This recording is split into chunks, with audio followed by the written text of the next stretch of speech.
తెలంగాణకు వచ్చేసరికి భారతీయ జనతా పార్టీ 8 స్థానాల్లో కాంగ్రెస్ 8 స్థానాల్లో భారతీయ జనతా పార్టీ ఉంది. ఇప్పటికే దాదాపుగా 8 స్థానాలు ఏవే ఉన్నాయనేటువంటిది చూస్తే 8 స్థానాలు ఏవే ఉన్నాయనేటువంటిది చూస్తే భారతీయ జనతా పార్టీ 8 స్థానాలు ఎక్కడెక్కడ లీడ్లో ఉంది. ఆదిలాబాద్ 63,000 లీడ్లో ఉంది, గెలుస్తుంది. దాదాపుగా భారతీయ జనతా పార్టీ ఆదిలాబాద్లో గెలిచిపోయినట్టే లెక్క. ఆదిలాబాద్లో భారతీయ జనతా పార్టీ గెలిచింది. అట్లనే కరీంనగర్లో బండి సంజయ్ గెలిచాడు. 1,40,000 మెజారిటీ. ఈ మెజారిటీ ఇంకా పెరిగేటువంటి అవకాశం ఉన్నది. ఇప్పటికి లీడ్ కనబడుతుంది. కరీంనగర్లో బండి సంజయ్ గెలిచినట్టే లెక్క. నిజామాబాద్లో 1,00,000 ఓట్ల మెజారిటీ తోటి ధర్మపురి అరవింద్ విజయం సాధించారు. మెదక్లో మాధవనేని రఘునందన్ రావు 31,000 మెజారిటీ తోటి మెదక్లో కూడా భారతీయ జనతా పార్టీ గెలిచింది.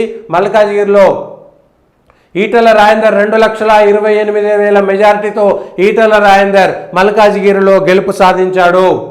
సికింద్రాబాద్లో కిషన్ రెడ్డి 44,000 పైచిలుకు ఓటుతో సికింద్రాబాద్లో భారతీయ జనతా పార్టీ విజయం సాధించింది.